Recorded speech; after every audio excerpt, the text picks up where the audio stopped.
السلام علیکم مینوال امید لرم چې تاسو به ټول روغ جوړ کوئ عزتمنو علیش ما جینۍ چې دی نو د یاد دپاره په خپل خوږ ګور بې دردۍ سره ووجم څنګه راځئ مینوال تاسو موږ سره په دې ویډیو کې کتلی شئ د دې ویډیو نه مخکې اول زه تاسو ته دا یادګینه وکړم تاسو کو چېرې زموږ په دې سوپر کلیک چینل کې نوي وئ چینل هم نوي سبسکرایب کړئ مهرباني وکړئ تاسو زموږ دا سوپر کلیک چینل د سره سبسکرایب کړئ خوا کې ورسره د ټلۍ نشان ووهئ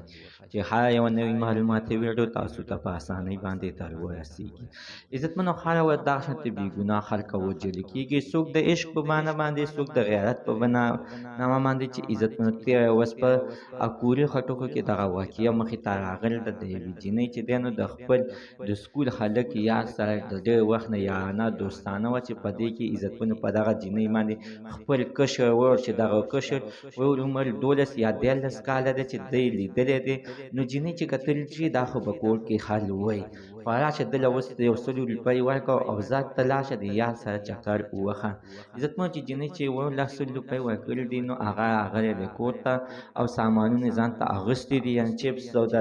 بوتل موتل یې ځان ته اغوستی کور ته راغلی دی په هغه خلک باندې کور کې یعنې خپل مور او پلار پرې راایښي دي چې تاسو د دومره پیسې د کوم ځای نه وي اخر د چا نه دی یعنې غلا وکړله دغه خلک اخره کې عزتمنو کور کې خالي ویلې ویل چې ما ته دا یعنې نه خپلې خور پیسې راکړې او هغه د هلک سره داسې لاړ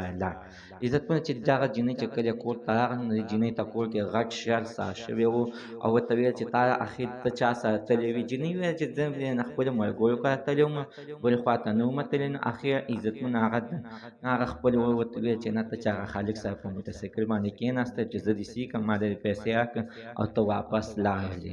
عزتمنو دغه جینۍ بیا ولګېدله او دغه خپل ورور بې دردۍ سره ووژلو چې یعنې تا ولې داسې خبرې کولې عزتمنو زموږ د دې ویډیو مقصد همدا ده چې هېڅکله داسې څه غلط کار مه کوئ نو څوک په بیا بې ګناه نه وژنئ زموږ د سره تر ننه زه معلومات د دې ځای پورې د نوي معلوماتو لپاره د سره زموږ د سوپر کلیک چینل د سره سبسکرایب کړئ خوا کې ورسره د ټلۍ نښان ووهئ چې هر یوه نوې معلوماتي ویډیو تاسو ته په اسانۍ باندې در ورسېږي